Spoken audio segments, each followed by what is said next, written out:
Muchas gracias por la asistencia.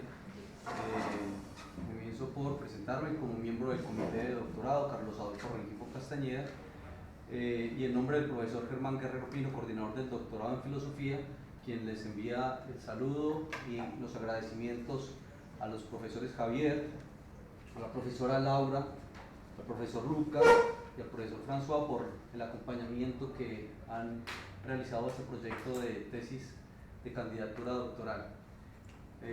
Siendo las 3:05, voy a leer en términos del protocolo nuestro acto académico de hoy. El doctorado en filosofía hoy genera el espacio para que Paola Ortiz Ordóñez, magíster, identificada con cédula de ciudadanía número 38554307 y código de estudiante 201905-247, presente públicamente su proyecto de investigación de tesis doctoral intitulada Crítica a la razón evaluativa, una mirada reflexiva a través del saber filosófico. Proyecto que ha venido desarrollando con el acompañamiento del doctor Javier Zúñiga Huitrago, a quien de nuevo le reiteramos sus agradecimientos, y trabajo que ha sido evaluado por la doctora Laura Galaxi, de CONICET, Universidad de Buenos Aires, por el doctor Lucas Andrés Restrepo Rego, de la Universidad del Cauca, quien también de nuevo le agradecemos, y al doctor François Galland, del departamento. Profe Paola, la dinámica es 30 minutos para tu presentación y luego le damos el espacio a los evaluadores para que hagan comentarios al respecto. ¿Listo? 3:05, puedes iniciar. Bueno, muchísimas gracias, buenos días a todos y todas, buenas tardes a la profesora también Laura. Agradecer a los profesores François, al profesor Lucas, a la profesora Laura y por supuesto al maestro Javier por el acompañamiento y a todos los presentes el día de hoy. Bien, sustentación, proyecto de investigación doctoral, crítica de la razón evaluativa, una mirada reflexiva a través del saber filosófico. El presente proyecto busca problematizar la pregunta: ¿qué marcos conceptuales y metodológicos podría ofrecer una crítica a la razón evaluativa para evaluar y valorar a las personas? Para ello se propone como objetivo general construir marcos conceptuales y metodológicos alternativos a la evaluación y a la valoración actuales, mediante una crítica a la razón evaluativa. A través de 4 objetivos específicos se busca dar cuenta del anterior propósito así. Primero, se busca explorar las implicaciones de la razón evaluativa en los procesos educativos, asumiéndolo como un problema epistemológico y social que abarca diversos campos.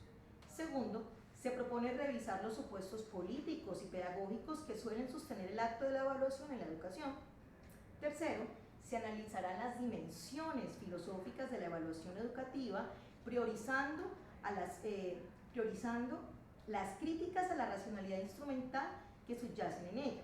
Y cuarto, se elaborará una propuesta que permita superar las limitaciones de la razón evaluativa mediante perspectivas obtenidas del saber filosófico, esto es, que valoricen la diversidad, la creatividad, el desarrollo integral y autónomo de las personas, otorgando un lugar activo, democrático a los sujetos de aprendizaje.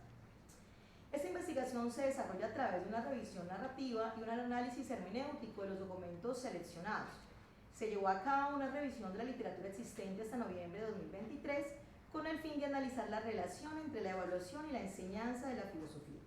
La selección de artículos científicos y demás registros se fundamentó en 2 criterios. En primer lugar, se priorizaron aquellos publicados en la última década, con el fin de garantizar la pertinencia y actualidad de la información. Segundo lugar, se incluyeron únicamente aquellos estudios que abordaran de manera directa o indirecta las categorías centrales de la investigación: evaluación, evaluación institucionalizada, enseñanza de la filosofía y educación. Este enfoque temporal y temático permitió delimitar el corpus documental y concentrar el análisis en las tendencias y debates más recientes en el campo. Presentación del problema. La evaluación institucionalizada, tradicionalmente concebida como un punto de llegada, se centra en la verificación final de los conocimientos adquiridos, disociándose del proceso de enseñanza-aprendizaje. Esta visión, según Bazán, genera una dicotomía artificial que reduce la evaluación a un instrumento de medición de cumplimiento de objetivos, obviando su potencial para mejorar el aprendizaje y valorar las experiencias significativas del proceso educativo. La evaluación institucionalizada se limita a constatar resultados, perdiendo de vista su función formativa y su capacidad para reconocer las potencialidades de los actores educativos. Esta concepción de la evaluación también impone una carga significativa sobre docentes y estudiantes, quienes se ven sometidos a la presión de diseñar instrumentos precisos y demostrar conocimientos en momentos específicos respectivamente. Los agentes evaluadores, responsables de garantizar la validez y confiabilidad de los mecanismos de evaluación, enfrentan el desafío de crear instrumentos justos y alineados con los objetivos de aprendizaje. Si bien la evaluación institucionalizada juega un papel crucial en la verificación de los aprendizajes y en la garantía de la calidad educativa, al centrarse en la medición de los contenidos curriculares, corre el riesgo de reducir el aprendizaje a una mera acumulación de conocimientos, desincentivando la creatividad, la curiosidad y el pensamiento crítico. La evaluación institucionalizada, impactos y desafíos, La evaluación institucionalizada en la educación trasciende la mera medición objetiva, revelándose como un complejo constructo social. Históricamente, se ha limitado a medir logros educativos en el ámbito institucional, pero esta visión simplista ignora la riqueza y la diversidad de su impacto. La evaluación refleja las concepciones predominantes de conocimiento, aprendizaje y educación en una sociedad, variando según contextos históricos, culturales y políticos. Es crucial analizar críticamente los supuestos y valores que subyacen a estas prácticas, cuestionando su capacidad para promover una educación equitativa y de calidad. La responsabilidad de la evaluación educativa es un laberinto de relaciones humanas y sociales. Los currículos y metodologías, al ser construcciones humanas, implican que sus diseñadores deberían influir en los criterios evaluativos. Sin embargo, esto oculta dinámicas de poder y conocimiento. ¿Quién decide qué evaluar y cómo? ¿Cómo se equilibran las perspectivas de expertos y estudiantes? ¿Qué papel juegan las instituciones y políticas educativas? Estas preguntas invitan a repensar la evaluación más allá de una técnica de medición, situándola en el centro de las prácticas educativas.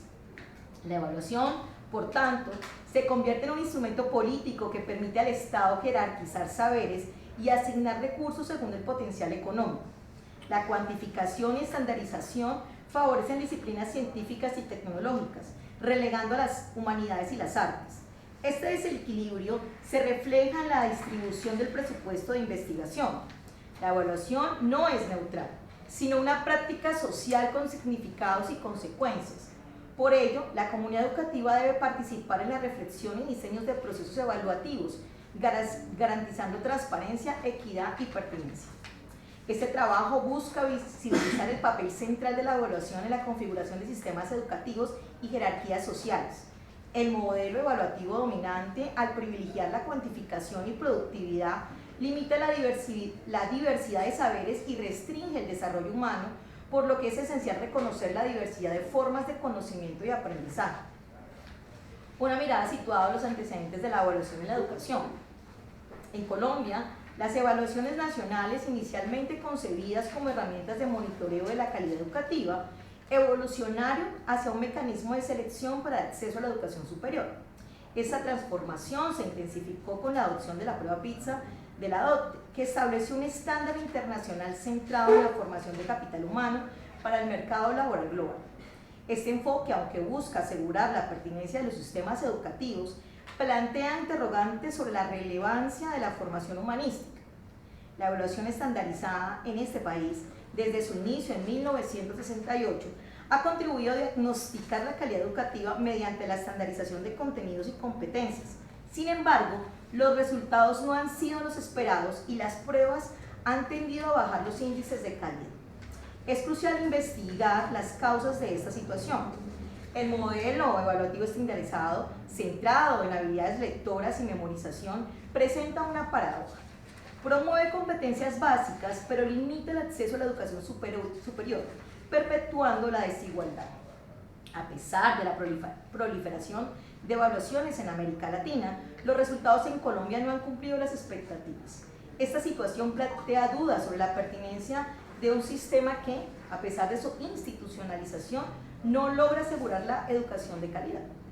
La influencia de pruebas como Saber y PISA han llevado a las instituciones a adaptar sus currículos a estos estándares, estrechando la visión de la educación. Se cuestiona si este modelo forma ciudadanos competentes, críticos y participativos. Es necesario debatir sobre los fines de la educación y construir una nueva mirada que responda a las necesidades de la sociedad actual, reconociendo la diversidad de conocimientos y habilidades. La centralización de las evaluaciones impulsadas por políticas públicas ha dado lugar a un Estado evaluador que adopta lógicas de mercado en la gestión educativa.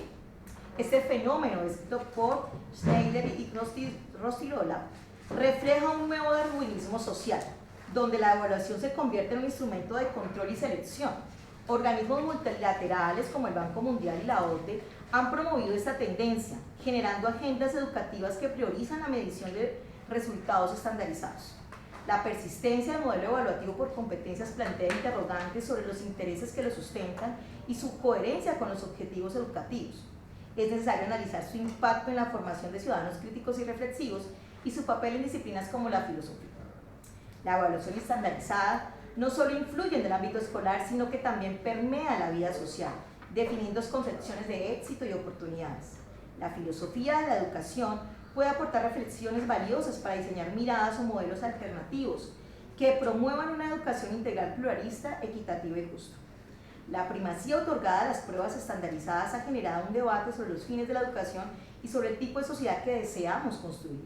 Es necesario cuestionar si el modelo evaluativo actual centrado en la medición de competencias específicas es el más adecuado para formar ciudadanos integrales. Asimismo, es fundamental reflexionar sobre la diversidad de trayectorias y elecciones de vida y sobre la necesidad de reconocer y valorar diferentes formas de conocimiento y habilidades. Metodología. De acuerdo con la anterior problemática, la tesis doctoral tendrá 4 capítulos, junto con sus respectivas apuestas teóricas. Estas no se centran en un único autor, en tanto es un problema complejo y amplio que demanda una mirada que vaya más allá de un solo enfoque, por lo que para cada capítulo se presenta el horizonte de comprensión y abordaje como sigue. Capítulo 1. La razón evaluativa en la encrucijada, un análisis epistemológico y social. Este capítulo se centra en analizar cómo las concepciones tradicionales de la evaluación influyen en la manera en que se enseña.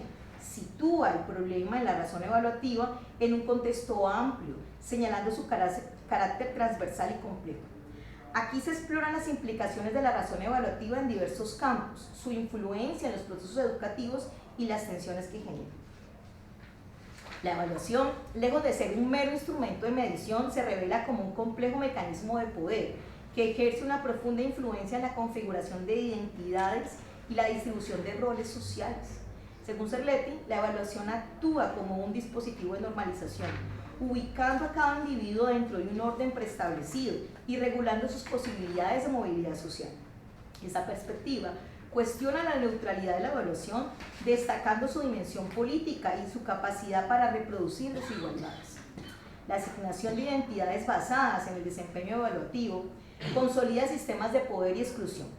Al establecer estándares de normalidad y deseabilidad, la evaluación margina y desvaloriza saberes y prácticas que no se ajustan a dichos criterios. Si bien existen formas alternativas de reconocimiento en comunidades, grupos minoritarios o prácticas singulares y aisladas de maestros y maestras, estas suelen ser insuficientes para contrarrestar el impacto de la evaluación institucionalizada. Por lo tanto, surge la necesidad de repensar los sistemas evaluativos y explorar alternativas que fomenten la diversidad y el reconocimiento de todas las formas de saber. Los y las evaluadores en este contexto se convierten en agentes de normalización, cuya función trasciende la mera constatación de conocimientos. Al acreditar o desaprobar, los y las evaluadores otorgan o niegan la posibilidad de ascenso social, condicionando la trayectoria vital de los y las evaluadas. La evaluación, por ende, no solo juzga el desempeño individual, sino que también asigna una posición dentro del sistema educativo y por extensión dentro de la sociedad. Esta función clasificatoria, arraigada en una lógica competitiva y meritocrática, plantea interrogantes sobre la responsabilidad ética de los y las evaluadoras y su papel en la reproducción de estructuras de poder, así como la existencia de condiciones materiales estatales para generar otras formas de valorar los saberes. En última instancia, la reflexión sobre la razón evaluativa nos invita a cuestionar las concepciones tradicionales de la evaluación y a explorar nuevas posibilidades que se adapten a los desafíos del mundo actual. es fundamental analizar el grado de conciencia de las y los educadores sobre su rol y la influencia de la evaluación en la construcción de subjetividades.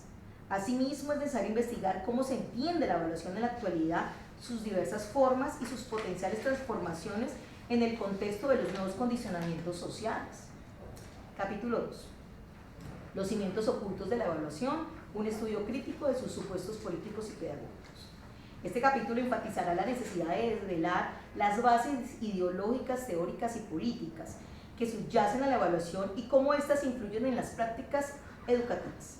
Se analizará cómo estos supuestos influyen en la definición de los objetivos educativos, en la selección de los contenidos y en las metodologías de enseñanza. Asimismo, se examinará las relaciones de poder en los procesos evaluativos y de qué manera estos configuran a las personas en la esfera social desde una razón evaluadora. Esta parte problematiza el papel de la evaluación institucionalizada en la enseñanza con el fin de exponer diferentes enfoques y miradas sobre el vínculo entre la evaluación y política desde la filosofía de la educación. La evaluación educativa, lejos de ser un proceso neutral y objetivo, como ya se ha dicho, se revela como un instrumento cargado de supuestos políticos y pedagógicos que influyen en la configuración de las personas y en la reproducción de relaciones de poder. Autores como Serletti y Foucault son claves para entender cómo la evaluación institucionalizada funciona como un mecanismo de normalización que clasifica y ubica a las personas dentro de un orden social preestablecido. A través de la evaluación se imponen determinadas concepciones de conocimiento y sujeto, reafirmando una visión particular del Estado y lugar en que cada persona ocupa en la sociedad. La noción de competencia proveniente del ámbito del mercado ha permeado los procesos evaluativos, desdibujando los objetivos disciplinares y de enseñanza específicos. Bombini advierte que la sobresaturación de evaluaciones y su capacidad para clasificar y determinar el éxito o fracaso de las personas no solo en el ámbito escolar, sino también en su vida social y productiva. Esta perspectiva crítica nos invita a cuestionar la aparente neutralidad de la evaluación y analizar las implicaciones en su vida, o en la vida de las personas. En esta misma lógica, Hurtado analiza cómo los esquemas evaluativos estandarizados se justifican en la búsqueda de la eficacia del sistema educativo y la competitividad global. Esta visión ligada a las demandas del mercado restringe la concepción de la educación y reconfigura el papel del lenguaje y la ciudadanía. En definitiva, la evaluación educativa debe ser sometida a un análisis crítico que desvele sus supuestos ocultos y sus implicaciones sociales. Es crucial explorar modelos evaluativos que estén al servicio de una educación más justa, incluyente y democrática, que promueva el desarrollo integral de los estudiantes y que no se limite a reproducir las relaciones de poder existentes. Solo así nos encaminaremos en la construcción de una educación que realmente contribuya a la formación de ciudadanos críticos y autónomos. Capítulo 3. Más allá de la racionalidad instrumental, hacia una filosofía de la evaluación que valore la diversidad y la creatividad. Este capítulo aborda la necesidad de cuestionar y transformar las prácticas evaluativas tradicionales en el campo de la enseñanza. Se buscará identificar las tensiones y contradicciones que se generan entre los objetivos declarados de la enseñanza y las prácticas evaluativas predominantes, para visibilizar los aportes de una visión más integral y humanista de la evaluación. Desde la perspectiva humanística se acudirá al análisis que realiza sobre el tema Nussbaum. Asimismo, se analizarán las críticas de la razón instrumental, entre ellas se encuentra la postura ética kantiana y la de Charles Taylor, y se expondrán las perspectivas filosóficas que ofrecen alternativas para la evaluación educativa, principalmente en las obras de Alejandro Serletti y Friedrich Nietzsche. 7 apartados se desdoblan en este capítulo. 1. La paradoja de la enseñanza filosófica. La enseñanza de la filosofía se enfrenta a una paradoja fundamental. ¿Cómo enseñar un saber que, por su naturaleza, implica una búsqueda constante y un reconocimiento de la propia ignorancia? Siguiendo a Serletti, la enseñanza presupone la posesión de un saber, mientras que la filosofía se nutre del amor a un saber que no se tiene. Esta tensión nos obliga a reflexionar sobre la actitud del maestro, quien debe ser un aprendiz perpetuo impulsado por un deseo genuino de conocimiento. 2. Él, la maestra, como cultivadores de la actitud filosófica. Él o la verdadera maestra de filosofía no se limita a transmitir información, sino que cultiva una actitud crítica y reflexiva en sus estudiantes. Esto implica fomentar el arte de preguntar, problematizar y buscar respuestas, más allá de la mera repetición de ideas. La filosofía, así concebida, se convierte en un modo de vida, una invitación a pensar por uno mismo y a cuestionar las verdades establecidas. 3. La diversidad de enfoques y la singularidad del aprendizaje. No existe un único método de enseñar filosofía. La riqueza de este saber reside en su diversidad de enfoques y en la singularidad de cada proceso de aprendizaje. Quien enseñe debe ser una creadora de experiencias, diseñando estrategias que provoquen la curiosidad y la inquietud intelectual en sus estudiantes, respetando siempre su individualidad. 4. La evaluación institucionalizada y su impacto en la enseñanza. La evaluación estandarizada, dominante en muchos sistemas educativos, plantea un desafío a la enseñanza de la filosofía. Al enfocarse en competencias de desempeño y resultados medibles, se corre el riesgo de reducir a la filosofía a un conjunto de contenidos y habilidades, descuidando su dimensión crítica y transformadora. 5. La propuesta de Nietzsche, un modelo de aprendizaje auténtico. Nietzsche, en su crítica a la enseñanza universitaria de su época, nos invita a reflexionar sobre el papel de los y las educadoras como modelos de autenticidad y búsqueda de la verdad. Quien enseña debe transmitir un anhelo de conocimiento, alentar la investigación y promover un aprendizaje que conduzca a la comprensión de la vida y al desarrollo personal. 6. Hacia una evaluación que valore la actitud filosófica. Se propone una evaluación que valore el proceso de indagación, la capacidad de problematizar y la originalidad del pensamiento, reconociendo la diversidad de caminos hacia el conocimiento. 7. Un llamado a la humanización de la educación. La enseñanza de la filosofía, entendida como un cultivo de la actitud crítica y reflexiva, puede desempeñar un papel fundamental en la humanización de la educación. En un mundo dominado por la individualidad y la competencia, la filosofía nos invita a cuestionar los valores dominantes y a construir una sociedad más justa y solidaria. Capítulo 4 y final. Personas activas en el conocimiento. Una propuesta para superar las limitaciones de la razón evaluativa. Este capítulo destacará la importancia de otorgar un papel activo a las personas en los procesos de evaluación. Se desarrollará una propuesta que permita superar las limitaciones de la razón evaluativa, considerando perspectivas alternativas del saber filosófico que otorguen un valor a la subjetividad, la creatividad, el pensamiento crítico y la agencia de las personas. ¿Cómo podemos trascender las limitaciones de los sistemas de evaluación tradicionales? Al proponer una revalorización de la subjetividad, la creatividad y la agencia de los procesos evaluativos, se invita a repensar el papel de las y los estudiantes como sujetos activos en la construcción de su propio conocimiento. Esta propuesta se alinea con corrientes filosóficas que han cuestionado la primacía de la razón instrumental y han abogado por una concepción más amplia del saber, que incluya dimensiones afectivas, estéticas y prácticas. Al otorgar un lugar central a la experiencia personal y a la capacidad crítica de los estudiantes, se abre la puerta a formas de evaluación más auténticas y significativas que promuevan el desarrollo integral de las personas.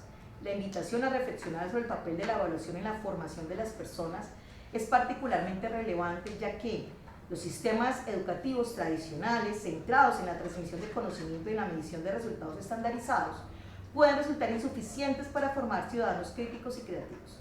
Al incorporar perspectivas filosóficas que valoran la diversidad de saberes y la pluralidad de voces, se puede construir un referente o modelo de evaluación más inclusivo y equitativo, que reconozca la riqueza de las experiencias individuales y que fomente el desarrollo de habilidades como la colaboración, la empatía y la resolución de problemas.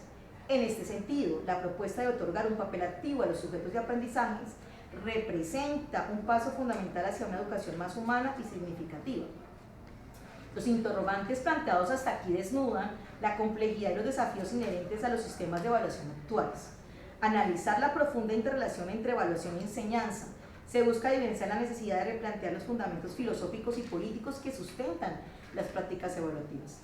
La predominancia de la evaluación estandarizada, por su enfoque en la medición de resultados cuantitativos, ha generado una serie de consecuencias no deseadas, como currículos restringidos, limitados, la homogenización de los aprendizajes y la desvalorización de las dimensiones cualitativas de la educación. Es imperativo, por tanto, explorar nuevas alternativas que reconozcan la diversidad de saberes y habilidades.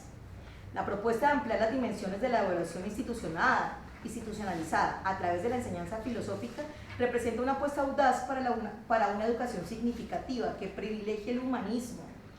Sin embargo, la implementación de este enfoque requiere de un cambio radical en las políticas educativas, que otorgue un lugar central a las artes, a las humanidades y a la reflexión crítica. Es necesario construir un nuevo modelo político que valore la diversidad, la creatividad y la autonomía de los sujetos de aprendizaje. Ese sería un paso importante para superar las limitaciones de los sistemas evaluativos actuales, con miras a construir un futuro educativo más democrático, justo, equitativo y auténtico. Muchas gracias. Gracias. Hola. Bueno, a continuación, muy bien por el manejo del tiempo, le damos la palabra a la profesora doctora Laura Galaxy, y en el mismo orden que fueron mencionados, hacemos las siguientes: el doctor Lucas y el doctor François. Doctora. Bueno, buenas tardes a todos, a todas. Un gusto estar nuevamente con ustedes, aunque sea de esta forma medio rara, virtual, pero bueno, por ahora va saliendo todo bien y se escucha todo perfecto, así que una alegría. Bueno, entiendo que esta instancia es una instancia ya cercana al final, pero en la que todavía tenemos posibilidades de agregar cuestiones, Paola. Y a mí yo fui siguiendo de algún modo este proceso y me parece que ha crecido mucho desde su mirada inicial. Creo que se ha llegado a una estructura de capítulos pertinente, que cada uno de los capítulos ha ido encontrando un contenido adecuado, que se ha articulado el tema de una forma coherente y pertinente. O sea, creo que está todo dado para la escritura de una tesis interesante. Así que en ese sentido, las dos o tres cositas que me anoté que por ahí te pueden servir son aportes para un trabajo que ya veo encaminado en su forma final, ¿no? Esos aportes tienen que ver con en el recorrido de tu índice. Vos fuiste mencionando diferentes planteos acerca de la evaluación y diferentes aportes filosóficos acerca de la evaluación. Como fuentes importantes mencionaste a Carletti, que tiene trabajos específicos sobre el tema de evaluación, Foucault, que podríamos decir que es bastante coherente con los planteos de Carletti, digamos, en algún sentido. A Nietzsche también trajiste, y por otro lado a Marta Nussbaum, ¿no? Además de algunos aportes propios de la ciencia de la educación, pero me quedo con los de filosofía, porque creo que justamente tus últimos capítulos van a tener que ver con la enseñanza de la filosofía y con la idea de trascender la crítica a la razón evaluativa. A excepción de Nussbaum, los demás aportes filosóficos tienen una mirada muy crítica acerca de la evaluación. O sea, una mirada en la que, en este sentido, todos son críticos, solo que si uno le preguntara a Cerletti o a... Bueno, Foucault no habla exactamente de la evaluación, habla de un fenómeno más amplio donde la evaluación es una parte, pero digo, si uno les pregunta, no sé si defenderían un orden educativo, un espacio educativo, Nietzsche tampoco, donde la evaluación de otro tipo fuera posible, ¿no? Porque son más bien miradas antiinstitucionales. Nietzsche, como ahí fuerte, o sea, son miradas antiinstitucionales, en las que, en última instancia, si a Nietzsche le preguntamos, la filosofía no pasa por la academia. O sea, la filosofía en la academia se muere, entre otras cosas porque la academia requiere evaluación, o sea, requiere acreditación de saberes. Y cuando llegamos al momento en que se requiere la acreditación de saberes, entonces no ya no es posible seguir hablando, digamos, de una filosofía viva. Y lo que creo que tu propuesta no va para ese lado, o sea, tu propuesta quiere una filosofía viva en las instituciones educativas donde sea posible acreditar saberes de otra manera, con otro tipo de forma de abordar la evaluación. En ese sentido, creo que Nussbaum propone otra mirada.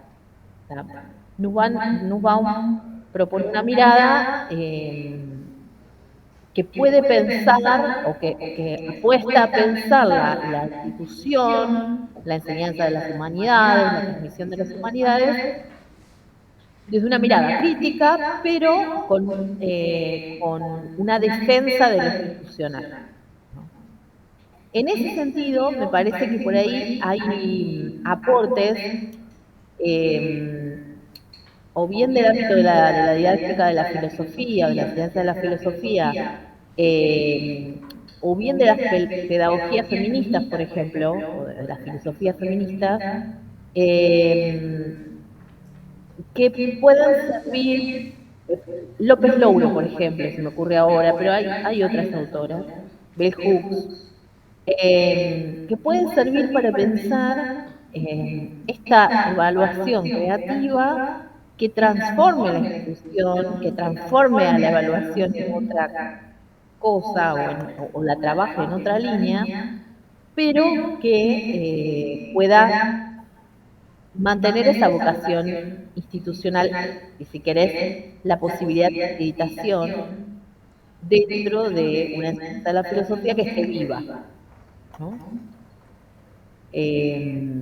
No sé si llegaste a este punto, digamos, porque es de los capítulos finales, encontrarte con como ese dilema, digamos, pero bueno, eso te quería proponer, a ver cómo lo estabas pensando y qué aportes estabas pensando que te podían ayudar ahí. Nada más.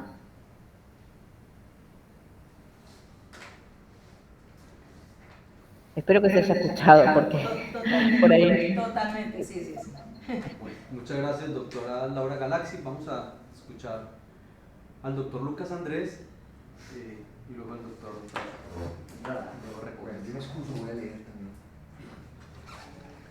Sabemos hoy, como lo sabíamos desde los albores de la sociedad capitalista que tuvimos comprende, que la educación es un dispositivo, lo enseña Foucault, en crisis permanente. El problema planteado por la profesora Paola Ortiz se inscribe en esta crisis como problematización vital a pesar de sus permanentes referencias al humanismo. Al plantear su escrutinio en torno a lo que yo llamaría el lado oscuro de la luna, el lado oscuro de la luna educativa, ¿cierto? El aspecto central de la evaluación. No es la primera vez, como bien lo mencionó la profesora que me antecedió, no es la primera vez que se hace una revisión crítica del problema de la evaluación. Ya el siglo XX supo identificar en los ejercicios evaluativos regímenes de disciplina y de serialización, más que de experimentaciones de saber. Sin embargo, como ya veremos, no cabe duda sobre la novedad del planteamiento. El proyecto es ambicioso. Ataca directamente la pluralidad de marcos conceptuales y metodológicos a partir de los cuales ha sido posible realizar un ejercicio de valoración en el seno de la práctica educativa. Valoración como evaluación. Después hablaremos de esa variación que en el texto se produce alrededor de la expresión valoración. Su intuición inicial dentro de toda la complejidad del asunto es sencilla. El problema de la evaluación como cierre, o dicho en palabras de la autora, como evento final. Sin embargo, no lo uso en esta versión, es una lástima. La evaluación tiene una doble condición frente al proceso educativo. Le es exterior y al tiempo se impone a este con la violencia del conquistador, digamos así. La evaluación es una colonización, si se quiere, del proceso educativo. Le es exterior, pues envuelve el proceso educativo como juicio, y es una violencia, pues impone desde el juicio una lógica extraña al proceso mismo. Es esto lo que debajo del humanismo de las expresiones de la profesora Paola se filtra como un traficante de ideas revolucionarias. Aparece aquí una dualidad sorprendente que distingue el ejercicio pedagógico como instancia de efectuación del ejercicio de evaluación y como instancia de juicio. Al final, nos dice la profesora, además con la lucidez que solo tiene quien ha dedicado su vida a la enseñanza, la educación empieza como encuentro y termina como tribunal.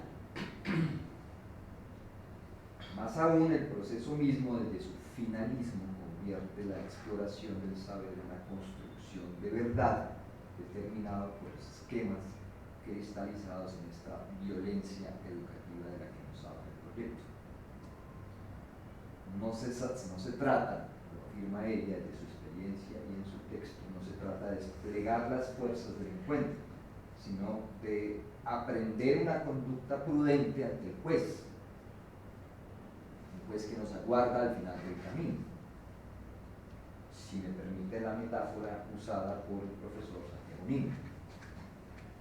Aprender es, sin embargo, otra cosa. Aprender es desaprender. Es siempre, si me permiten la expresión, una línea de fuga, una línea que filtra permanentemente este tortuoso camino procedural propio de Joseph K. Desde la lección de Nietzsche, que parece haber guiado la escritura de ciertas maravillosas frases del texto, reproducir la verdad de la ciencia se traduce en un bloqueo de la vida misma. La profesora Ortiz nos devela con una sensibilidad admirable el movimiento mismo de trascendentalización del ejercicio evaluativo cuando se deja expuesto al mecanismo de verificación de la eficacia curricular.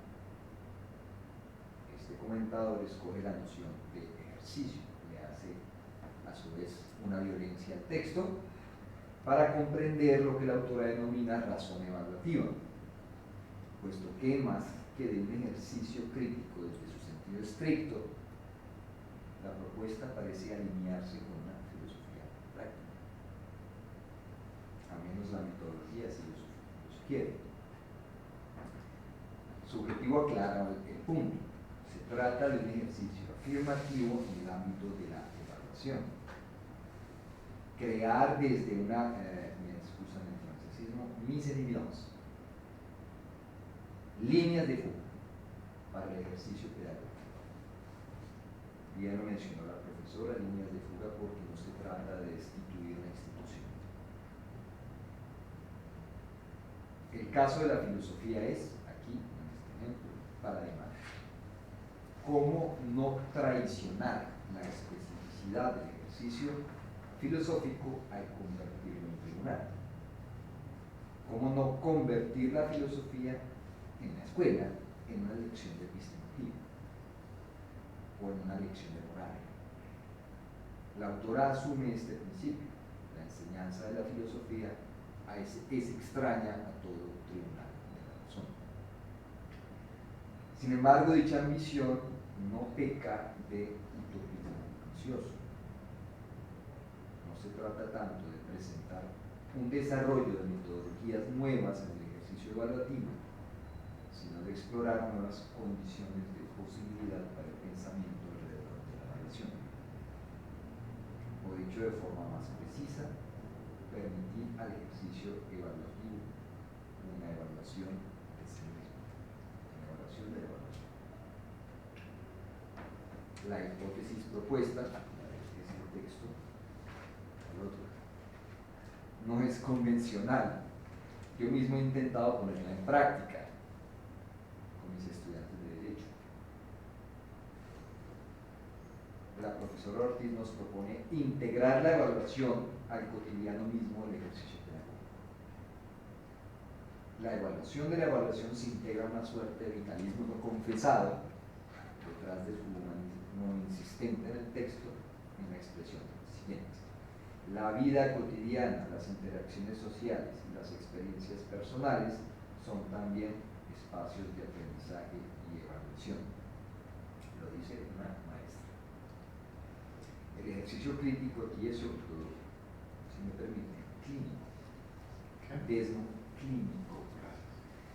Desmontar la centralidad de la institución educativa en el proceso pedagógico.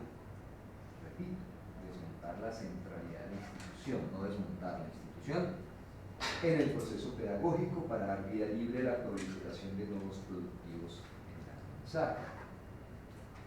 Creo que es válido convocar un texto de Marta Nussbaum en el que insiste sobre el proceso de institucionalización mítica occidental de la justicia, con la conversión de las furias en la tragedia de Esquilo. Creo yo que el movimiento de la profesora Paola va en contravía de esta proposición. No hay institucionalización, sino juego de fuerzas al interior de la institución, lo que es bastante interesante, y que es una propuesta evidente para cualquier profesor. Siempre cada escenario de clase es un juego de fuerzas.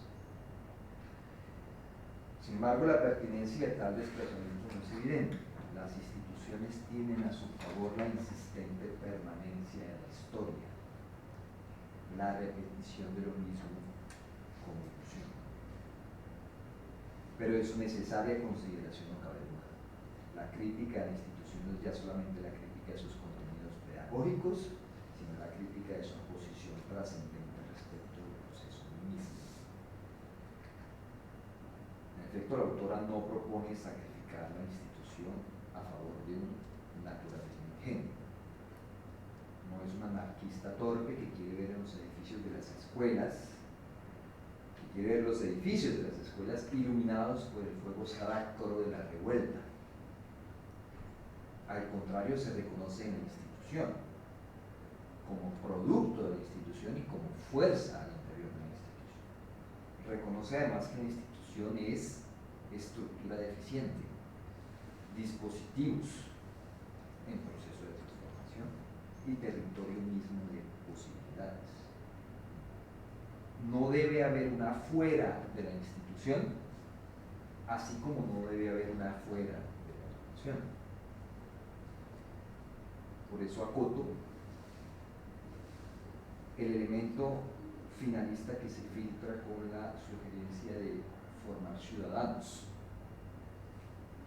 Incluso en esa proposición hay una suerte de trascendentalización.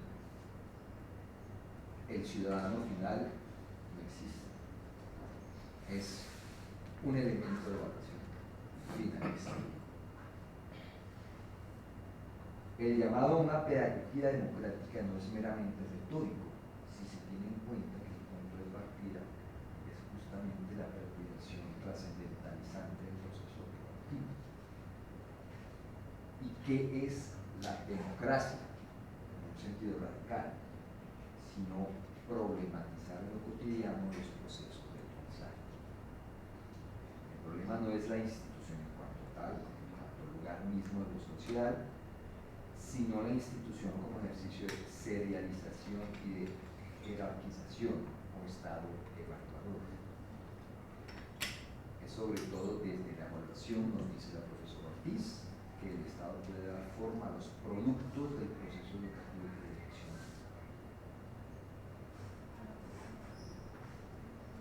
La autora brinda, de otra parte, un nuevo contenido para un ejercicio de definición de la democracia como momento dentro de lo social que se ocupa directamente de la evaluación de sus procesos de aprendizaje, no como final o cierre, sino como contenido mismo de lo cotidiano de la política. Yo creo que es esa clave la que nos permitiría entender su llamado a la ciudadanía.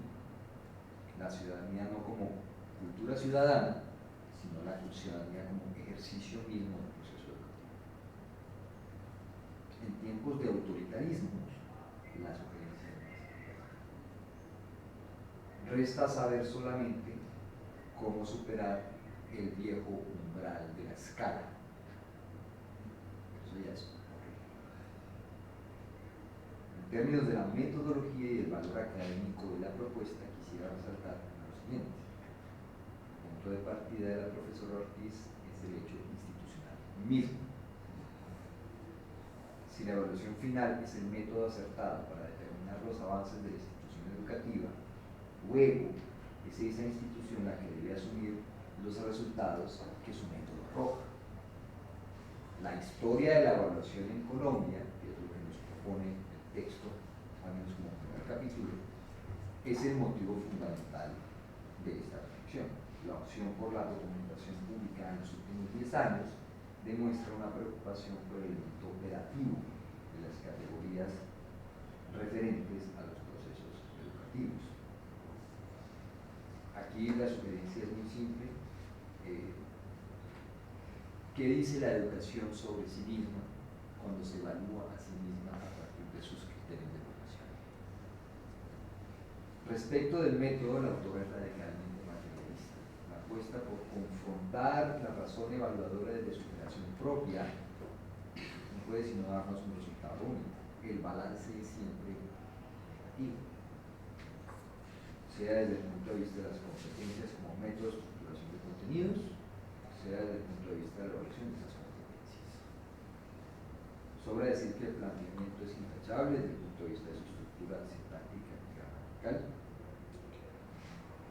De igual manera, en términos del uso de información fuentes. Hay que decirlo finalmente, si al parecer una ambigüedad se filtra en el uso de la palabra evaluación, es porque el desplazamiento conceptual propuesto así lo determina. Sería muy interesante que insistiera sobre ese punto. Su reflexión asume vitalmente el problema de la evaluación como actitud vital y la actitud filosófica como su realización. La pregunta, el cuestionamiento, maestro ignorante, aunque es interesante que se hable del maestro ignorante y no se mencione a Haskell. Y es por esto y por todo lo anterior que a mí me parece esta propuesta es sustentable.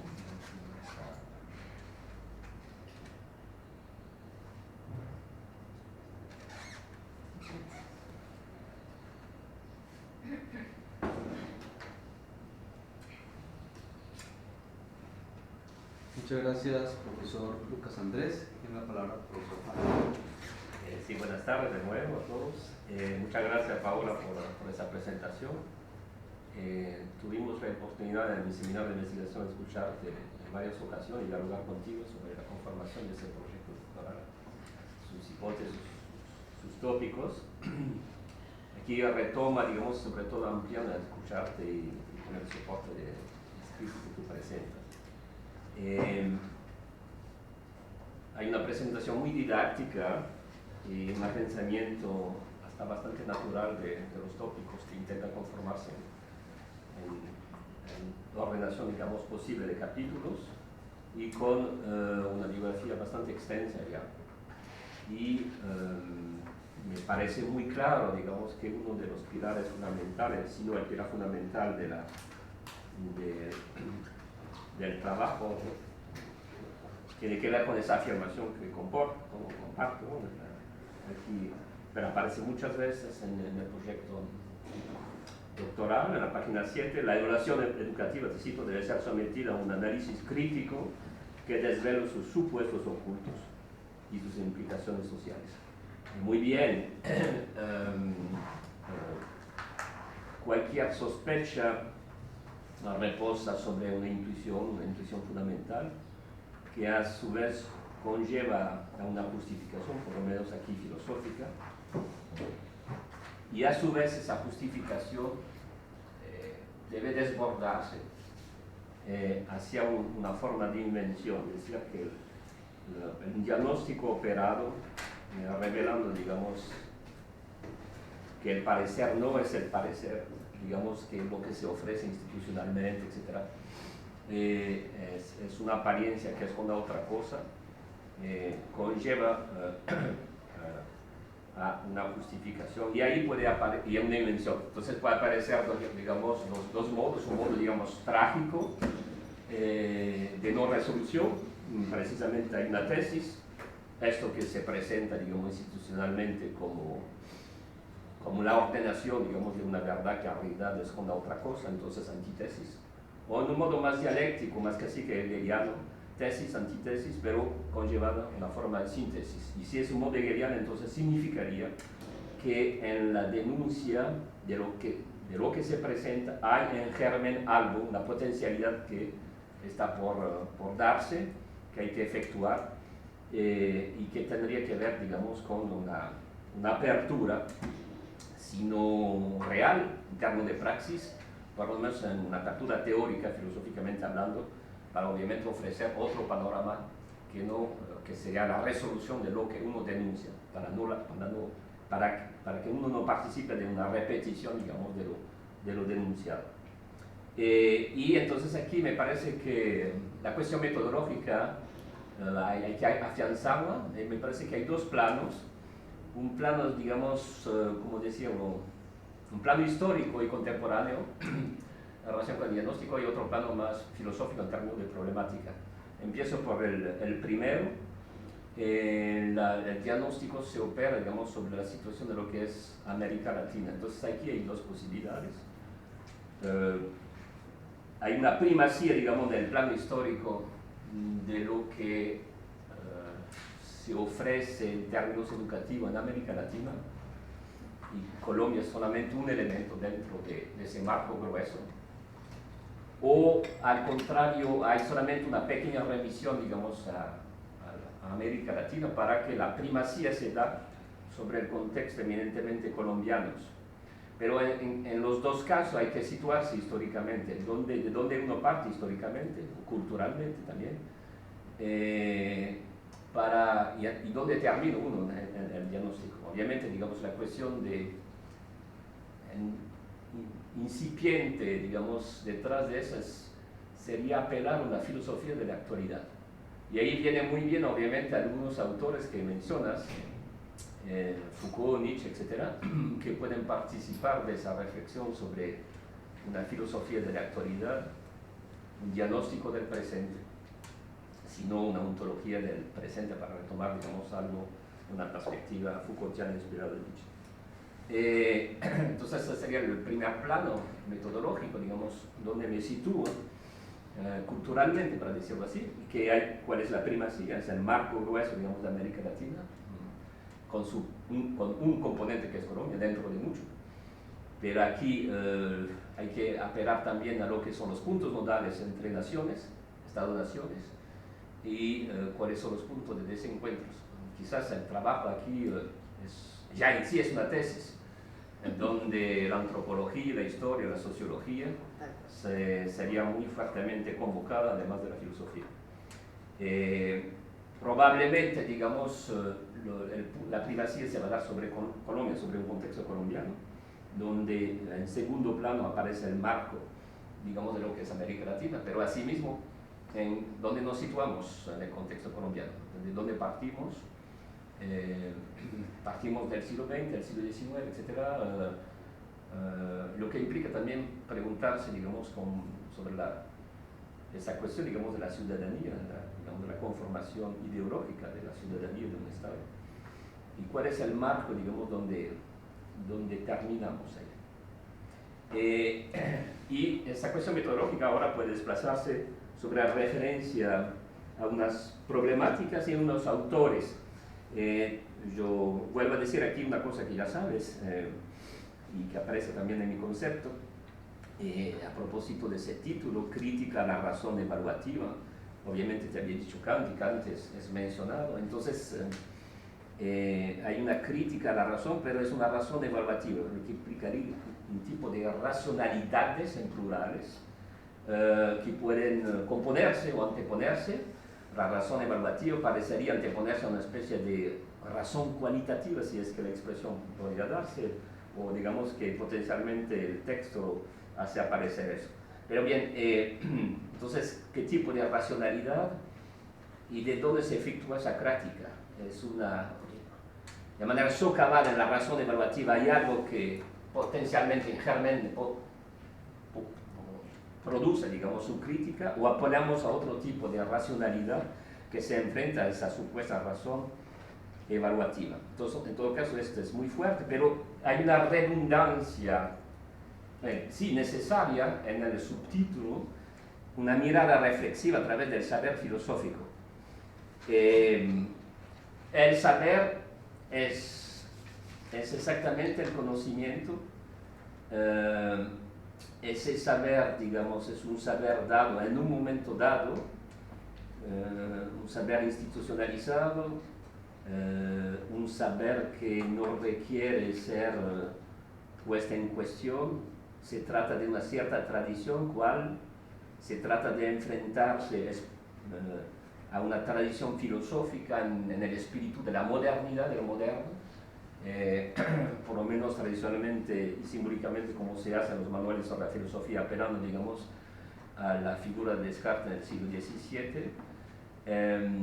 Y la dificultad tiene que ver también saber acurada filosófico, si uno distancia o lo compone con la noción de conocimiento, precisamente con lo filosófico, que es deseo, amor hacia la sabiduría. Entonces, ese saber es que se confina a la sabiduría, se confina al conocimiento, una cierta tradición, y al mismo tiempo la redundancia, que es bienvenido, tiene que ver con la mirada reflexiva. Obviamente la reflexión, el carácter reflexivo del hombre es lo que naturalmente lo conduce, digamos, a filosofar, o que puede facilitar el camino hacia la filosofía. O sea que la reflexión, pero que implica obviamente el auge, el acontecimiento no negado del sujeto moderno, que, con el llamado a una conciencia que intencionalmente se dirija fuera de sí o hacia sí mismo, tornando, digamos, un objeto de estudio que es exterior a uno o que es interior a uno, lo que implica obviamente que la constitución de la filosofía en su desarrollo naturalmente se teja en una crítica de su despliegue histórico, y que conlleva también a pensar que, como lo decía en un momento dado Maurice Merleau-Ponty, que esas dos disciplinas, la historia y la filosofía, son disciplinas gemelas, precisamente en parte también porque el término de esas disciplinas no es indeterminado, y eso conlleva obviamente una correlación. Entonces, con ello quiero decirte que hay que apelar mucho más a una recepción, digamos, de las modalidades de la historia de la filosofía, y es recomendable decir cuál es la recepción filosófica y afilosófica que se da, por ejemplo, en los modelos educativos en Colombia en un momento dado. Por ejemplo, si es la primacía, tiene que ver sobre la parte constitutiva históricamente que es Colombia, o si al contrario es el marco grueso es América Latina, y Colombia es absolutamente un elemento. Bien, eso es muy importante, creo yo, y conlleva a sí mismo a situarnos en el uso de problemática y sobre todo de autores. Esos usos siempre son abusos, lo digo de manera muy positiva, ¿no? En el sentido pues, que hay un uso que lleva a una transformación, casi una instrumentalización, digamos, de esos autores, de sus obras, en pro tanto de la denunciación de la sospecha como de la apertura que intentas propiciar. Bien, Nietzsche aparece y Foucault. Muy bien. Aquí hay dos vertientes. Se habló de ciudadanía, efectivamente, sí, pero también se habla de singularidad, por ejemplo, la singularidad del maestro o de tal o cual estudiantes. Y entonces aquí hay como también dos posibles metodologías, o el enfoque, digamos, se da sobre un aspecto colectivo, si quiere, que es también un aspecto político, o sobre la singularidad, digamos, de una tensión que se da entre dos caracteres, dos subjetividades.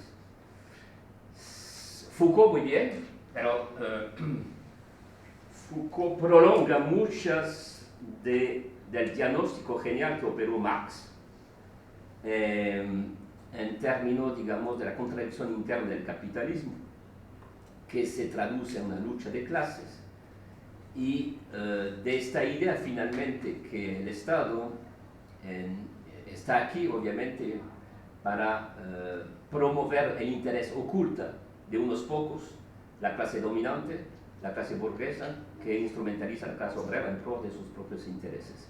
Y todas las instituciones del Estado, aunque son altamente democráticas y equitativas en términos del derecho, en tanto que uno remite, digamos, a lo que es la persona jurídica, en realidad sirve los intereses de un poder oculto que no está presente, pero que en realidad son de unos pocos, de unos dominantes. Esto es muy fuerte y entonces se traduce en todas las instituciones, por ejemplo, en el marco de lo que es lo jurídico, en el marco de lo político, institucionalmente hablando, es decir, por ejemplo, en la cárcel, en la policía, por ejemplo, etc. Bueno, y obviamente en la escuela.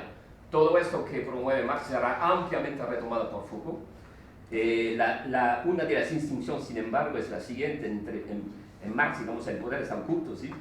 Mientras que Foucault muestra, digamos, que el poder está hecho de unas relaciones transversales que no están ocultas, que se dan en todas las formas de relaciones y que es visible y que con una mirada aguda, obviamente, uno puede revelar esto que en realidad no es oculta, como si lo pensaba Marx. De todos modos, aquí estamos en un marco, digamos, marxista Foucaultiano, que remitaría en primera instancia, digamos, a desbordar la singularidad de la persona para operar, digamos, en términos de lo que es lo colectivo, de la masa, etc., en términos de clase, si quiere.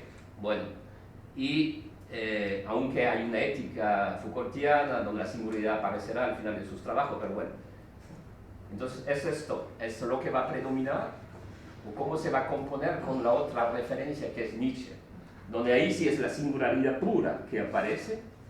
Nietzsche, que es muy problemático porque en el fondo retoma sin decirlo esa idea socrática de que él mismo es un maestro sin discípulo. El maestro evacúa la forma de lo que es el discípulo, lo que obviamente pone en quiebre el estatuto de lo que es el maestro, y obviamente la crítica también se enuncia, ¿no? Desborda el mundo de lo académico, de lo institucional. Y entonces lo que hay detrás, tanto la singularidad nietzscheana como en el marco colectivo marxista Foucaultiano, hasta los años 60 para Foucault, 60, 70, es precisamente algo que podemos retomar y que en el fondo el marco de la democracia liberal asociado al capitalismo es para abatir, para evacuar, para eliminar. Y entonces aquí el uso, el abuso, digamos, del marco conceptual proveniente de esos autores conllevaría también a esa resolución que aparece en esos autores, a saber, al abatir, digamos, las formas estatales que proceden de la democracia liberal y que procede también de esta cuestión que aparece aquí y que es problemática, a saber, hay que promover una educación equitativa y de calidad. La equitativa, pero remite a un término de formas igualitarias que serían promovidas por las democracias liberales y que procedería, digamos, de esa famosa declaración del hombre y del ciudadano. Pero ahí aparece una crítica de Marx también, que no podemos compartir, obviamente, pero que podemos entender la lógica. La idea es que Marx antepone esa proclamación de los derechos del hombre y del ciudadano que procede de 1789 de la Revolución Francesa, digamos, al auge positivo de lo que sería un momento revolucionario aplacado, 1848 en Francia. Y la crítica tiene que ver con lo siguiente, muy bien, él dice, no es lo mismo el derecho del hombre y el derecho del ciudadano. El derecho del ciudadano remite siquiera, digamos, a la persona jurídica que yo soy, que transciende mi singularidad y que conlleva a una igualdad entre todos. Pero el derecho del hombre no es esto. El derecho del hombre remite, obviamente, no a la forma jurídica, piensa Marx, sino al uso que yo puedo hacer del hombre. Y obviamente él piensa inevitablemente en las formas internas contradictorias al capitalismo que hace que una clase o unos, digamos, abusan de la fuerza de trabajo de otro y se deriva, digamos, a la enunciación de la plusvalía como forma genial, digamos, de la economía, mientras que la forma superficial es remitirse a la oferta y a la demanda, que solamente en realidad para Marx explica la especulación, más no la forma profunda del capitalismo, asociado también a otra forma que es los efectos de mundialización. Entonces, ¿qué hacer con esos usos, ese abuso, positivamente hablando, de esos autores, cuando hay cierta diferenciación que se opera, que conlleva una denunciación de una forma, digamos, política que sería la democracia liberal? Y precisamente una educación educativa de calidad que se reclama aquí como una apertura, conllevaría también a preguntarse por la noción misma de justicia, filosóficamente hablando, y por la noción de igualdad, que digamos, en su forma jurídica y política. Y aquí hay casi que una contradicción interna. Yo quiero una educación, yo promuevo una educación equitativa de calidad, pero al mismo tiempo yo digo que esa educación debe ser inclusiva, deberá abrazar todas las singularidades que son forzosamente antepuestas entre sí. Y entonces la forma inclusiva que implicaría la asociación, la conformación, digamos, justa de singularidades que son antepuestas, con intereses antepuestos, parece entrar en contradicción con la igualdad, porque la igualdad implicaría una forma de trascendencia sobre la singularidad de la persona. Entonces aquí habría, digamos, una contradicción interna. Una tesis no es forzosamente una resolución, también la tesis es un camino metodológico, un camino problemático que enuncia, digamos, también que se confronta con aporías, con ciertas aperturas, con irresoluciones también. No piensa que la tesis debe ser la concreción, digamos, de esa anteposición que estoy mencionando, pero hay que mencionarlas, sopesarlas y promover, digamos, un camino que puede proseguir después de la tesis. La tesis solamente es un momento en una vida intelectual. Bueno, dos, tres cositas más que quisiera mencionar. Muy bien, esto de lo que tú dices sobre la paradoja de un saber, casi que podríamos decir, de un pseudo saber de la filosofía en la enseñanza, ¿no? Eso lo enuncia muy bien, lo puedes ampliar, deberías insistir muchísimo más sobre esto, que no te contentas con enunciarlo.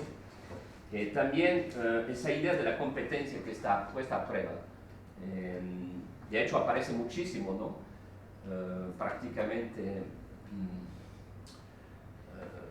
es un modelo universal, mundial, ¿no? Tú lo ves, en particular en las universidades de gran renombre, te ofrecen una especie de diploma que implicaría unas ciertas competencias, tú no necesitas hacer una maestría, etc. Entonces se ofrece, sobre todo en las universidades privadas, es un marco cada vez más, es un término que aparece incluso en la resolución digamos, de los formatos de educación que debe aplicarse incluso internamente a los departamentos. Nosotros también lo sabemos. Y aquí hay un diagnóstico que opera. Podrías, tú la has sugerido, anteponer la noción de competencia a la noción de ethos, a la vieja noción de ethos, de un carácter, de un modo de ser, de un modo de vida. Muy bien, pero asimismo surge de nuevo, digamos, una dificultad. Naturalmente, entre comillas naturalmente, no somos precisamente en la alteridad que nos confiere competentes, biológicamente hablando, en términos de sobrevivencia, pero también en términos culturales. Por ejemplo, la cuestión de la mímesis, que aparece en filosofía fuertemente con Platón, pero también que aparece en la teoría del chivo expiatorio de René Girard, por ejemplo, que es bastante genial en la relectura que hace del verbo, digamos, de la Biblia, pone en juego precisamente el hecho de que si hay un objeto, digamos cualquiera, basta que uno lo desea para que el otro, que también es un ser deseante, digamos, se reclama de ello y entramos inevitablemente en una forma de mimesis que es competencia. Entonces habría que preguntarse casi sobre el carácter antropológico de lo que es el hombre independiente de su marco histórico y cultural, para saber hasta qué punto, digamos, podemos deshacer de esto si que no es inherente biológicamente y culturalmente a nosotros. Hasta qué punto podemos salvarnos de nosotros. A lo mejor podemos regularlo, ¿ves? Quizás esa noción de regulación permitiría guardar el marco de la democracia liberal y de ciertos elementos que no conllevaría, digamos, a la solución radical que pueda aparecer, por ejemplo, en Marx, en Foucault o en Nietzsche. En fin, un último elemento, ¿no?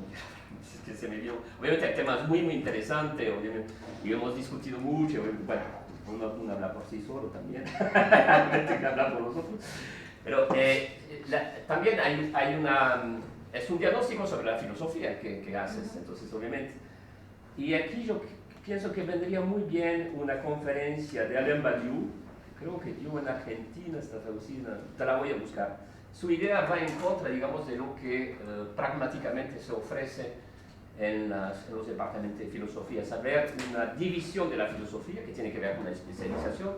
Entonces estás filosofía del lenguaje, ética y política, etc. Y entonces él demuestra, digamos, que esa división va en contra, digamos, de lo que sería la expresión auténtica de la filosofía. Son argumentos interesantes que conlleva también a debatir sobre el sentido mismo de la filosofía, sobre su orientación, sobre el devenir mismo de la filosofía, en el marco, digamos, de institución educativa, pero también fuera de ella. Es así interesante para que puedes hacer prevalecer, digamos, en tu trabajo. Y bueno, no más con eso por el momento. Muchas gracias. Muchas gracias, profesor Dr. François. Y bueno, Paola Ortiz, Vale. si recoges algunas consideraciones o identificas algunas preguntas que Sí, es correcto. Bueno, de nuevo muchísimas gracias a Laura, a la profe Laura, al profe Lucas y al profe François. Evidentemente, primero gracias por los comentarios. Voy a intentar limitar mi emoción sobre el tema para no extenderme, pero voy a empezar de atrás para adelante justamente con el profe François. A propósito de ese carácter, digamos, regulatorio, si no lo podemos cambiar, que termina siendo muy utópico, y como efectivamente al final, si estuviéramos en un escenario donde yo tuviera derecho de hacer, incluso de autoproclamar mi propio conocimiento, el otro quizá esté por encima de eso, y eso también puede ser una situación bastante caótica. Entonces, este final, a propósito de la misma pregunta o la enunciación que hace la profesora Laura y el profesor Lucas, tiene que ver con cuál sería ese escenario a propósito final, si se convierte en un modelo o no. Entonces, inicialmente cuando hacía el ejercicio de recoger con quién hacer la crítica, y me encontraba con Foucault y con Nietzsche, encontraba justamente esto que anuncias, François, sobre esa contradicción o dicotomía que hay alrededor del uno y del otro. Y entonces llegué a un punto donde efectivamente me encontraba como en una sin salida, porque decía, pues finalmente en ese escenario es muy difícil hacer un cambio completo de una sociedad frente a una forma que se nos ha venido dando de cómo ser. Es decir, paulatinamente los sistemas educativos, no solamente en Colombia, sino en América Latina y en el sur, porque además nosotros venimos con toda una herencia de Occidente, nos encontramos con que tiene que haber una manera de constatar esos saberes, y ahí tiene que haber un requisito, unos requisitos mínimos para poderlos pasar, y al mismo tiempo unos elementos que permitan valorar socialmente esos saberes, y como lo planteo en la tesis, pues que se ubican también o se excluyen de la sociedad. Entonces, al final me sentía como no sin salida, porque terminaba en la apuesta trágica Foucaultiana de que todo puede estar muy mal, y bueno, y termina uno siendo bastante pesimista. Entonces, identifico en la escritura que estoy desarrollando cómo efectivamente una manera de cambiar la forma o el etos mismo de la evaluación tendría que tener un escenario hipotético en un estado diferente, porque si yo me voy a buscar los sistemas educativos actuales, nos encontramos con que conciliar, reconocer las singularidades, las potencias de cada estudiante y al mismo tiempo entender que ese estudiante está en una colectividad y responde o debería responder ante unos intereses sociales, donde construcción de ciudadanía, pues eso requiere de un trabajo mucho más individualizado que la educación pública y la privada en términos de competencia y de mercado no tiene. Y entonces en esa medida pues estaríamos hablando de un escenario completamente utópico y sin salida. Ahora bien, eso no significa que efectivamente se pueda pensar cómo conciliarlo. Yo la verdad le estoy apuntando a construir un escenario más político alrededor de cuál podría ser esas alternativas que todavía no tengo claro.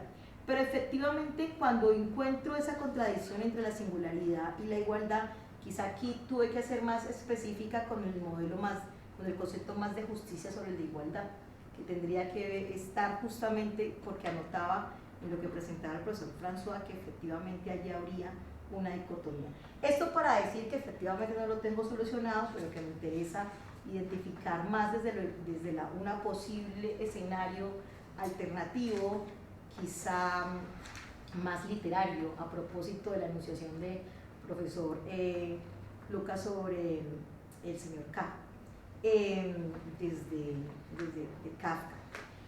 Bien, quisiera decir dos cosas más a propósito, pues porque dentro de los recogimientos, a propósito del saber filosófico y de los tipos de racionalidades, ¿dónde se situaría esta práctica que estaríamos estableciendo acá? Dentro del recorrido bibliográfico que desarrollé o que delimité para la tesis, encontraba justamente que cuando hablamos de una aparente verdad sobre un tipo de racionalidad que impera en las políticas educativas, y sobre todo a propósito de la limitación que hablaba François, desde los países que participan de la OCDE, que son los que tienen estas dinámicas educativas parecidas o comunes, y que eso me permitiría establecer que se habla ahí en estas políticas que están dentro de la bibliografía, a propósito de lo que decía el profesor Lucas, que uno quizá en la sustentación no alcanza a poner todo lo que está en el texto del proyecto, que uno juega como con intención de limitar elementos claves y termina dejando por fuera otros importantes como el del evento. Pero entonces justamente en estas delimitaciones se encontraba el uso de la terminología, de la evaluación desde un tipo de apuesta ideológica, también como lo planteaba hace un momento François, que es justamente lo que desarrollo en esa delimitación histórica que me dices que tendría que delimitar.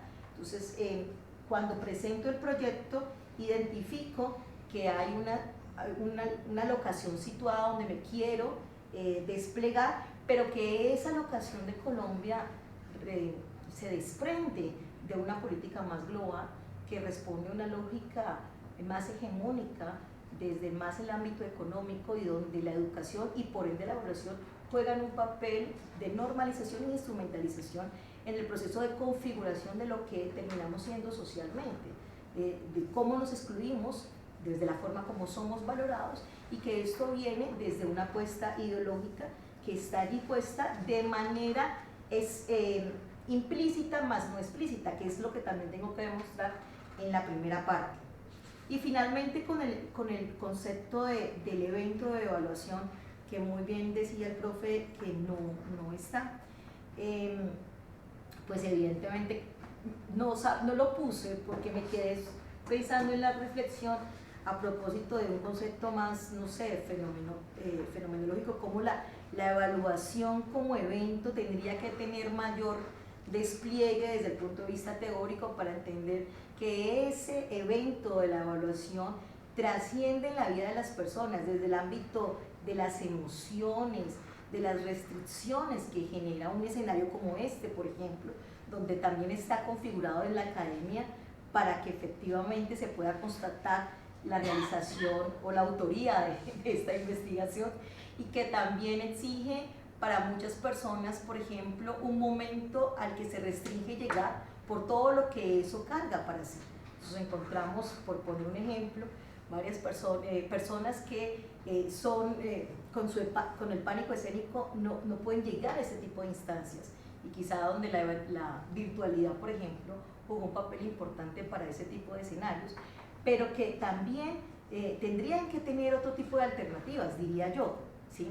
Entonces, como la evaluación como evento configura un momento, a propósito que ahorita François decía que la tesis es un camino, es un momento académico en la vida nuestra, pues evidentemente la evaluación representa, y cada vez que hay la evaluación académica, pero también la evaluación social, representa un momento que requiere una mirada desde todos los ángulos, decirlo fenoménicamente, y efectivamente está allí para ser más desplegado. Yo dejaría allí porque tengo otras cosas. Bueno, muchas gracias Paola y por tu brevedad. Les damos las gracias por acompañarnos y nos permiten unos minutos mientras el jurado se reúne para deliberar y vuelven a empezar.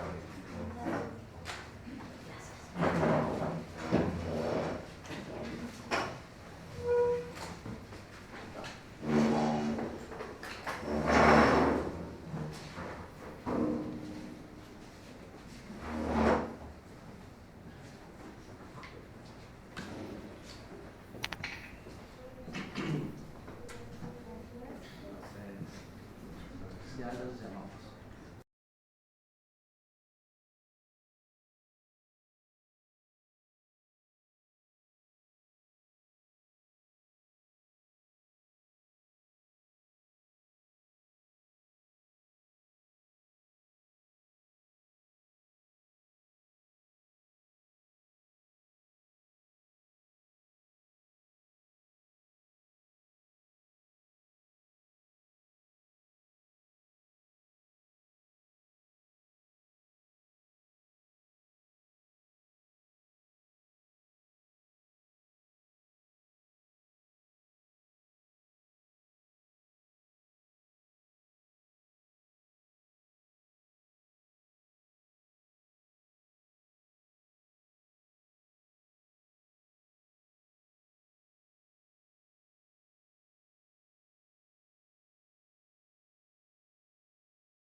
Bien, muchas gracias por regresar de nuevo y acompañar a Paola Ortiz Ordóñez en este proceso académico tan importante para ella.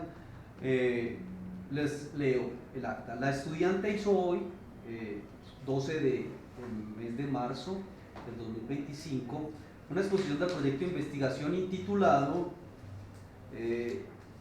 Saber crítica a la razón evaluativa, una mirada reflexiva a través del saber filosófico, en la cual resaltó el problema, los objetivos, el estado de la cuestión, pertinencia, viabilidad, originalidad y bibliografía adecuada a la investigación, Los honorables y la honorable integrantes del jurado académico, teniendo en cuenta sus conceptos ya emitidos, así como las observaciones, comentarios, recomendaciones que fueron contestadas y acogidas consecuentemente por la estudiante, consideran que luego de deliberar el proyecto de investigación sustentado es aprobado, razón por la cual se le confiere la condición de candidata a doctora en filosofía.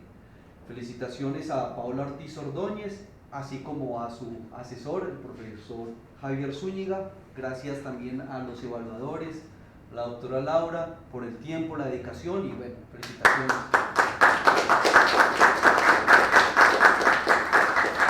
Bueno, Javier, brevemente, ¿deseas decir algo? Sí, claro. Primero que todo, muchas gracias por las evaluaciones tan sugerentes, tan exhaustivas. Sentí muchos guiños desde el principio que nos hacía, por ejemplo, la profesora Galassi, y luego, por supuesto, el profesor Lucas y François. Yo sintetizaría esto en mi intervención en dos cosas. Tenemos que entregar este trabajo en ¿cuántos meses?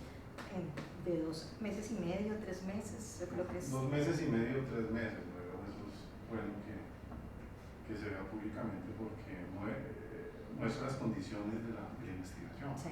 Usted se acaba en condiciones de tiempo, no hay la gran capacidad tuya de realizar la tesis. Muy probablemente no, creo yo, pero pues es decisión tuya autónoma, no se alcanzarán a incorporar algunos autores o autoras sugeridas, ¿no? Por ejemplo, por la profesora Galassi, feministas. Entonces yo resumiría que, pero tengo que decir eso a los miembros del jurado. En lo que a mí respecta, pero es decisión tuya, el punto de amarre teórico en todo esto, porque se refirieron al marco teórico, es la idea de la crítica de la razón. Obviamente esto tiene un acento muy kantiano, entonces es delimitación de la razón evaluativa. Por alguna razón se están haciendo muchas tesis que tienen ese título en este departamento, ¿no? Crítica de la razón X o Y. En mi caso,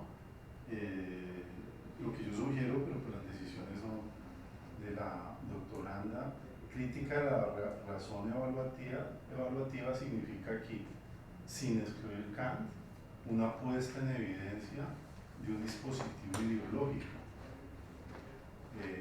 que tiene como objetivo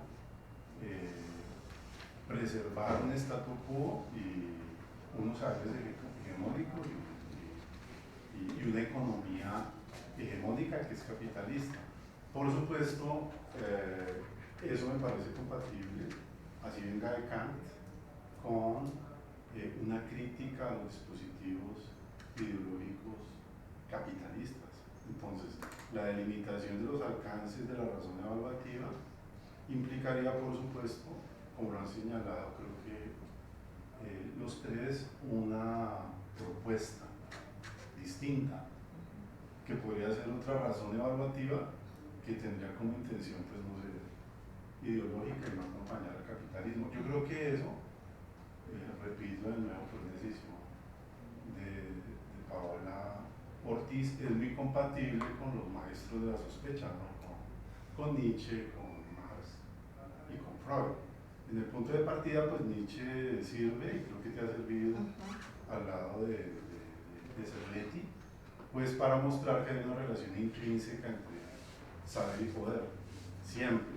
Y entonces que la razón evaluativa no es neutra, como tú insistes mucho en la vigente, que es la hegemónica, en tu proyecto. De pronto Nietzsche no sirve tanto ni Foucault para hacer propuestas al modo de un Marx o de un Hegel, ¿no? Pero es bueno del diagnóstico. Entonces creo que eso no habría que perderlo de vista. Creo que tampoco es incompatible con los análisis de Martha Nussbaum, sobre todo porque en tu caso tú insistes mucho en la crisis de las humanidades dentro del modelo para hablar de manera general vigente, ¿no? Entonces creo que eso no debemos perderlo de vista. Pero pues si hay algunas autoras o autores que haya que incorporar sobre la marcha, pues yo creo que hemos tomado atenta nota de ello y serán bien recibidas esas propuestas. Yo creo que eso es lo fundamental. Tendríamos que entonces ver si se incorpora algo más al marco teórico, pero en general yo estoy muy contento con el desempeño del trabajo. Bueno, y por supuesto, eso me gustaría decírselo al profesor François, esa idea socrática de la filosofía creo que se puede reincorporar al mundo contemporáneo, ¿no? Como digamos, si dijéramos en su acepción prima, yo estoy de acuerdo contigo, sigue siendo eso, ¿no? Una invitación a el respeto de saberes que ya se supone están en el discípulo, si es que hay discípulo, si no hay una contradicción ahí, desde una visión socrática, y entonces creo que eso se va a mantener como eje central en lo tuyo. Yo sugeriría que lo mantuviera, no me quiero extender más. Muchas gracias, profe Javier. Bueno, siendo las 4:35, es 1:30 de tu sustentación, de nuevo felicitaciones a Paola y bueno, gracias a ustedes por el apoyo y el acompañamiento y una buena tarde. Gracias. Muchas gracias, profe. Profe, muchas Muchas gracias. gracias. Muchas gracias. Gracias, Javier, Gracias. en tus abuelos de estar aquí. No, sí,